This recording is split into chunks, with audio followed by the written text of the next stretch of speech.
ভারতে চলছে বিশ্বের সবচেয়ে জাঁকজমকপূর্ণ franchise cricket tournament Indian premier league IPL এর দ্বাদশ আসর। আইপিএল মানেই যে অর্থের ছড়াছড়ি এমন বলাটা মোটেই অত্যুক্তি হবে না। ফ্র্যাঞ্চাইজিগুলো যেন টাকার বস্তা নিয়ে হাজির হয় নিলাম অনুষ্ঠানে। কোটি কোটি রুপিতে তারা দলে ভেড়ায় এক একজন তারকা ক্রিকেটারকে, এমনকি নিতান্তই অখ্যাত অপরিচিত ক্রিকেটারকে দলে নেওয়ার জন্য অনেক সময় যে বিপুল পরিমাণ অর্থ তারা ব্যয় করে তা দেখে রীতিমতো চোখ কপালে ওঠে সাধারণ ক্রিকেট সমর্থকদের। পাশাপাশি একটি প্রশ্নও কম বেশি সবার মনের কোণেই উকি দিয়ে যায়, ক্রিকেটারদের পেছনে এত অর্থ কিভাবে খরচ করে ফ্র্যাঞ্চাইজিগুলো? এত অর্থ খরচের পর আদৌ কি তাদের হাতে আর কিছু অবশিষ্ট থাকে? কিসের আশায় তারা প্রতি বছর আইপিএলকে কেন্দ্র করে এতটা মেতে ওঠে? অনেকেই হয়তো ভাবছেন সব কিছুতে লাভ ক্ষতির হিসাব দেখার কী বা প্রয়োজন। ফ্র্যাঞ্চাইজি মালিকেরা ক্রিকেট খেলাটাকে ভালোবাসে, তাই তারা আইপিএলে দল কেনে আর সব কাজ বাদ দিয়ে আইপিএল নিয়েই কয়েকটা মাস ব্যস্ত থাকে। কিন্তু না, প্রকৃত বাস্তবতা মোটেই সেরকম না। আইপিএলের প্রতিটি ফ্র্যাঞ্চাইজির মালিকই বিশাল বড় ব্যবসায়ী। ক্রিকেট নয়, ব্যবসায়িক লাভ ক্ষতিই তাদের কাছে মুখ্য বিষয়। আইপিএল থেকে লাভ না হলে খামোখা তারা একে এত বেশি গুরুত্ব দিত না। আইপিএল তাদের জন্য দারুণ অর্থকরী ও লাভজনক বলেই বছরের বড় একটা সময় তারা খুশি মনে আইপিএলের পেছনে ব্যয় করতে থাকে। এমনকি কোনো দল মাঠের খেলায় একদমই সুবিধা করতে না পারলেও সেসব ফ্র্যাঞ্চাইজির মালিক মোটেই হতাশ হয়ে পড়ে না, বরং পরের বছর ঠিকই আবার নতুন উদ্যমে দল গোছানো শুরু করে দেয়। প্রিয় দর্শক, চলুন এখন জেনে নিই আইপিএলে অংশগ্রহণকারী ফ্র্যাঞ্চাইজিগুলোর লাভের উৎস কী, কেনই বা আইপিএলকে কেন্দ্র করে তাদের এত মাতামাতি। মিডিয়া সত্ত্ব। আইপিএল ফ্র্যাঞ্চাইজিগুলোর সবচেয়ে বড় আয়ের উৎস হল সম্প্রচারকারী টিভি চ্যানেল এবং অনলাইন স্ট্রিমারদের কাছ থেকে প্রাপ্ত অর্থ। প্রাথমিকভাবে এই অর্থ বিসিসিআই গ্রহণ করে এবং তারপর তারা প্রতিটি ফ্র্যাঞ্চাইজিকে নির্দিষ্ট হারে তাদের ভাগের অর্থ বুঝিয়ে দেয়। এক্ষেত্রে কোন ফ্র্যাঞ্চাইজি কয়টি ম্যাচ খেলেছে এবং বেশি গুরুত্বপূর্ণ ম্যাচ কোন ফ্র্যাঞ্চাইজি খেলেছে, অর্থাৎ কাদের ম্যাচে বেশি দর্শক হয়েছে, এই বিষয়গুলো বিবেচনা করা হয়। সহজ কথায় বলতে গেলে রাউন্ড রবিন লিগ থেকে বাদ পড়ে যাওয়া দলগুলো মিডিয়া সত্ত্ব বাবদ যে অর্থ পায় তার তুলনায় প্লে অফ খেলা দলগুলো বেশি অর্থ পায়, আর সবচেয়ে বেশি অর্থ পায় ফাইনালে খেলা দুটি দল। এছাড়া সম্প্রচারকারী চ্যানেল যদি কোনো ফ্র্যাঞ্চাইজি অথবা তাদের নির্দিষ্ট এক বা একাধিক খেলোয়াড়কে নিয়ে বিশেষ অনুষ্ঠান করতে চায়, সে বাবদেও ওই ফ্র্যাঞ্চাইজি মোটা অঙ্কের অর্থ পেয়ে থাকে। মিডিয়া সত্ত্ব থেকেই প্রতিটি আইপিএল ফ্র্যাঞ্চাইজি ৬০ থেকে ৭০% লাভ করে থাকে। Brand sponsorship. আইপিএল ফ্র্যাঞ্চাইজিগুলোর দ্বিতীয় সর্বোচ্চ আয়ের উৎস হল ব্র্যান্ড স্পন্সরশিপ।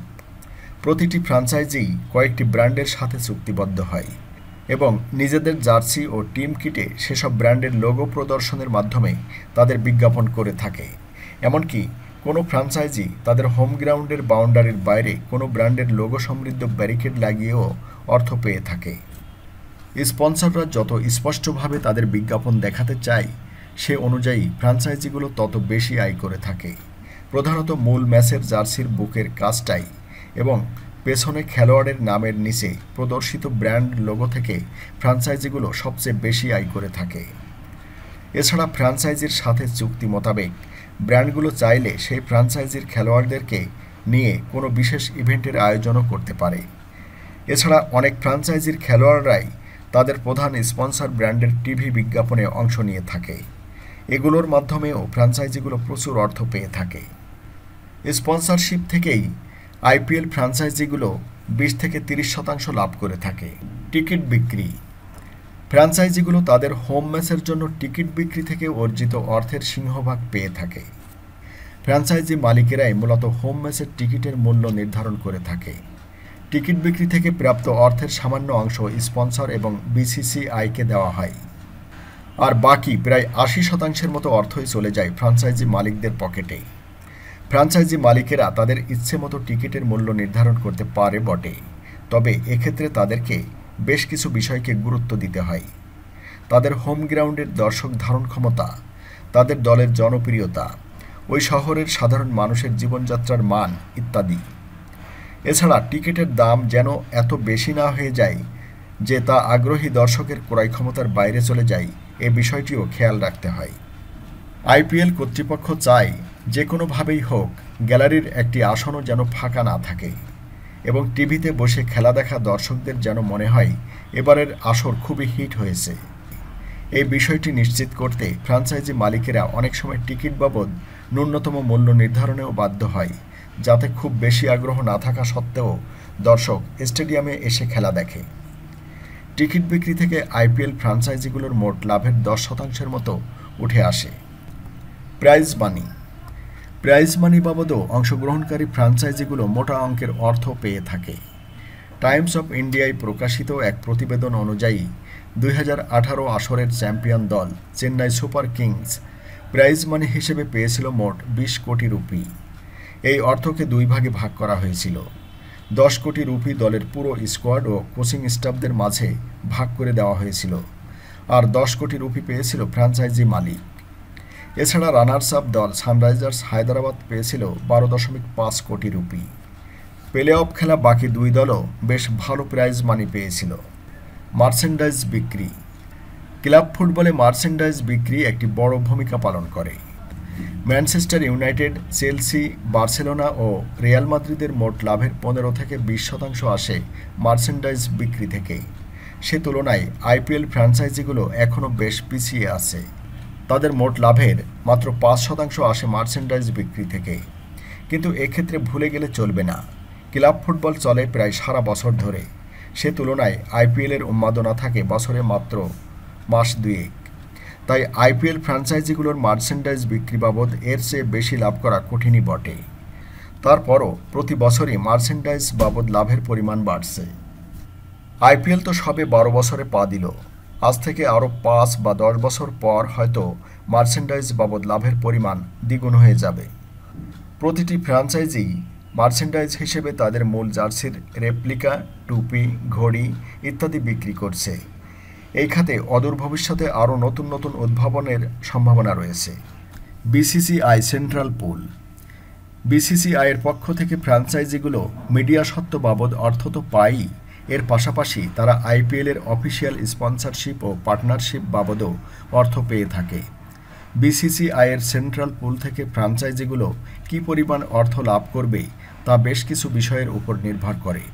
তবে সবচেয়ে বড় বিবেচ্য বিষয় হল লিগ টেবিলে ফ্র্যাঞ্চাইজিগুলোর অবস্থান। স্টল ভাড়া। প্রতিটি ম্যাচ চলাকালীনই দর্শকরা যাতে খাবার ও পানীয় কিনতে পারে সেজন্য স্টেডিয়ামের ভেতর স্টল বসে। কিন্তু এসব স্টল ফ্র্যাঞ্চাইজিরা নিজেরা চালায় না, তারা কোনো তৃতীয় পক্ষের কাছে স্টল ভাড়া দেয় এবং তার বিনিময়ে তারা অর্থ পায়। সাধারণত তৃতীয় পক্ষের সাথে ফ্র্যাঞ্চাইজিগুলোর চুক্তি প্রতি ম্যাচ করে বর্ধিত করা হয় এবং এ খাতে প্রতিটি স্টল থেকে ফ্র্যাঞ্চাইজিগুলো নির্দিষ্ট পরিমাণের অর্থ নিয়ে থাকে। Player trading.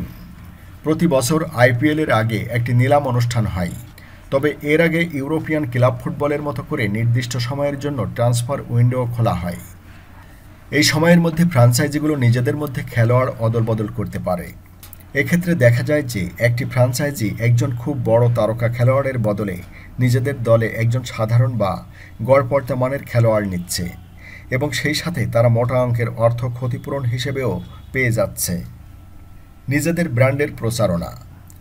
স্পন্সরদের বিজ্ঞাপন প্রচার তো রয়েছেই, সেই সাথে আইপিএল কিন্তু ফ্র্যাঞ্চাইজিগুলোর জন্য নিজেদের ব্র্যান্ডের প্রচারণা চালানোরও খুব বড় একটি প্ল্যাটফর্ম। যেমনটি আগেই বলা হয়েছে, প্রতিটি ফ্র্যাঞ্চাইজির মালিকই খুব বড় ব্যবসায়ী, ফলে তাদের অসংখ্য ছোট বড় ব্র্যান্ড ও ব্যবসায়িক প্রতিষ্ঠান রয়েছে। আইপিএলের ফ্র্যাঞ্চাইজি কেনার মাধ্যমে তারা তাদের সেসব ব্র্যান্ড ও প্রতিষ্ঠানের প্রচারণাও কিন্তু চালাতে পারছেন। এতক্ষণ তো বলা হলো আইপিএল ফ্র্যাঞ্চাইজিগুলো কিভাবে লাভ করে থাকে, কিন্তু আপনাদের আগ্রহ নিশ্চয়ই এখনও মেটেনি। নিশ্চয়ই জানতে ইচ্ছে করছে প্রতি বছর আইপিএল ফ্র্যাঞ্চাইজিগুলো কী পরিমাণ লাভ করে থাকে। হিন্দুস্তান টাইমসের এক প্রতিবেদন বলছে 2018 মৌসুমে আইপিএলের প্রতিটি ফ্র্যাঞ্চাইজি কমপক্ষে 75 কোটি রুপি করে লাভ করেছে, আর কয়েকটি ফ্র্যাঞ্চাইজি নাকি 100 থেকে 125 কোটি রুপি পর্যন্ত লাভ করেছে।